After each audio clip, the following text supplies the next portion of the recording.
Welcome to Subramani. Today I'm trying to talk to you about why I wrote this book. The title of the book is very clear, Retire Rich. What is not clear is this, right? If you can see it more clearly now, invest rupees 40 a day. So what made me write this book? Okay, 8-9 years back when I wrote this book, about almost 10 years back when I wrote this book, the dollar was rupees 40. Therefore, I wrote invest rupees 40 a day. Remember, it is not save rupees 40 a day, it is invest rupees 40 a day. It's a simple thing. Suppose you start earning at the age of 24 and you stop earning at the age of 49 and you live till the age of 94. Okay? Just imagine what is happening. You're earning for 25 years, right? 24 to 49, that is just 25 years you're earning. And that money has to last from your age of 24 till your age of 94, that is 70 years. So for 70 years, the money that is required has to be earned in 25 years. And that 25 has to be managed for another 45 years, right? From 49 to 94 is 45 years. So what you earned over 24 years has to be managed so well that it will last you another 45 years. That is assuming that you and your wife are the same age and both of you die at the age of 94. Now, if your wife is 5 years younger to you and she dies at the age of 100, just imagine that would be your age of 105. So your money has to last even longer. Now, don't think of all this as impossibilities, because today the average age at which Indians are dying is increasing. Just look around you. So many people live beyond the age of 90. Right? A.K. Hangal died at 95, Naushad is 90, Naushad died at 90, Ashok Kumar died at 90, Jyoti Basu died at 90, Lata Mangeshkar is 90 and alive, Dilip Kumar is 96 and alive, right? So I am quoting just people who are from the more famous film industry, etc., or politicians. L.K. Advani is 90 plus, right? Now you see these examples which are more popular examples, but look around you, your own house, your mom, your mom's mom, your mom's mom's sisters, brothers, right? So if you are 25, maybe your mom is about 45, 50, and your grandmother could be 75, 70, 75, and your great grandmother at 97 could be living with you, right? So that is the kind of longevity which we are saying. Why are we in denial that we may not live that long, right? So first thing is that.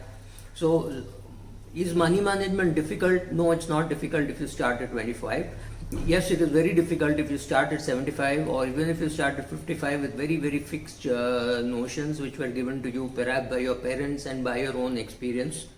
So these are all the reasons why you must start early. It is easy to understand that you're 24 years of age or 25 years of age, or and obviously you have other priorities. You want to buy your latest toys, you want to buy your motorcycle, your car, and all those things. Obviously you want those, that has to be your priority.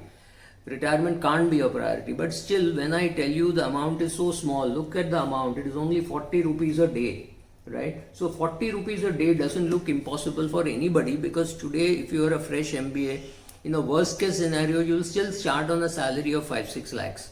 So for you to put away 1500 rupees a month or 2000 rupees a month is not very difficult, right?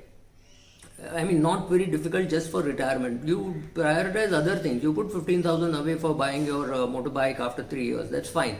But the fact that you have to put away just 50 rupees, or then make it 55 and then make it 60, keep on increasing it by 10% every year, we create a certain amount of corpus. Let's say you start with 50 rupees. By the time you're 65 and you've increased it by 10% every year, you will have a decent 13-14 crore kind of a corpus, assuming markets do well and etc., right?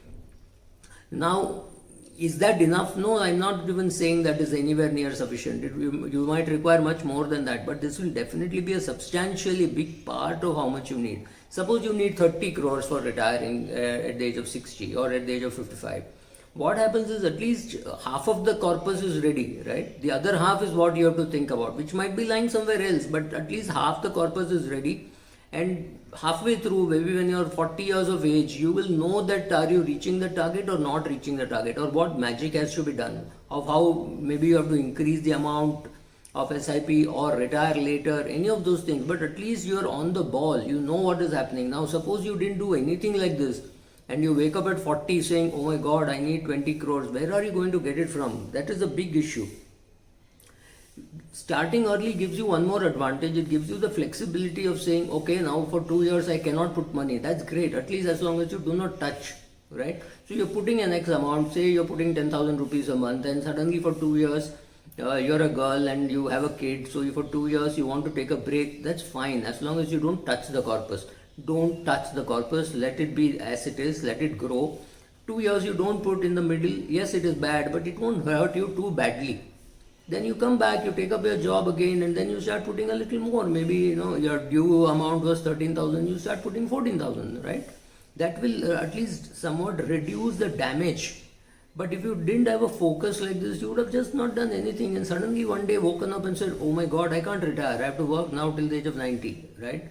That's not going to be easy, that's not going to happen. So all the more reason why you should start small but regularly keep investing.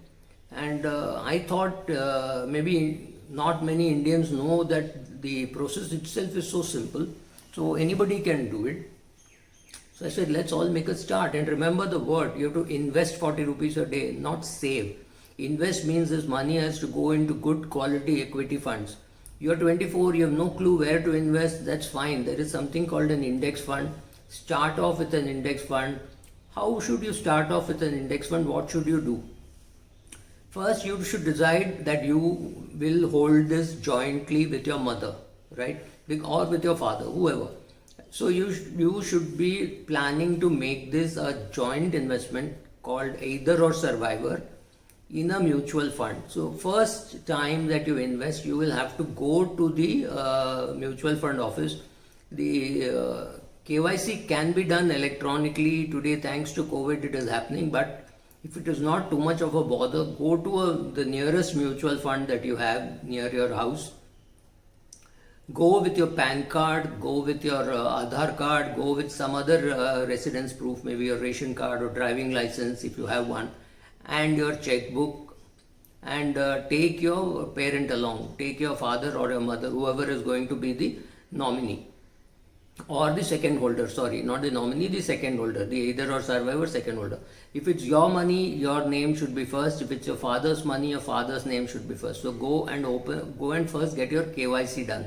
What all do you need for your KYC? You need your photograph, you need your PAN card, you need your address proof. You obviously will also go there with your checkbook because you have to issue one check favoring the fund house, right? So you will take all this for yourself and for your dad, assuming he has also never invested. Go to the fund house and do your KYC, both your KYC. Then you become the first holder and your dad becomes the second holder. And what will you do? You will do an SIP in an index fund. Let us say you go to UTI and you find that UTI has an index fund, you will do it in that. Almost every fund house has an index fund, right? So you will do an SIP in an index fund. Why am I saying index fund? Because to invest in an index fund, you do not require any great advice. So just pick up Nifty or Sensex and start doing. After that, keep learning what you're doing and then look for an advisor to decide whether to put in a mid and large cap, small cap, whatever is the process of finding which is the best fund in which to invest. See what are the costs, do all that, and then start another SIP for say 1,000 rupees or 1,500 rupees in that fund, right? And every year keep comparing, is that fund doing well or is your fund doing well? Just keep comparing, no action is to be taken for 4-5 years. After that you can decide what is to be done, okay? So here you are, you made your beginning, you're headed towards your 4-5 crore or maybe 15 crore of your retirement corpus. Congratulations, thank you.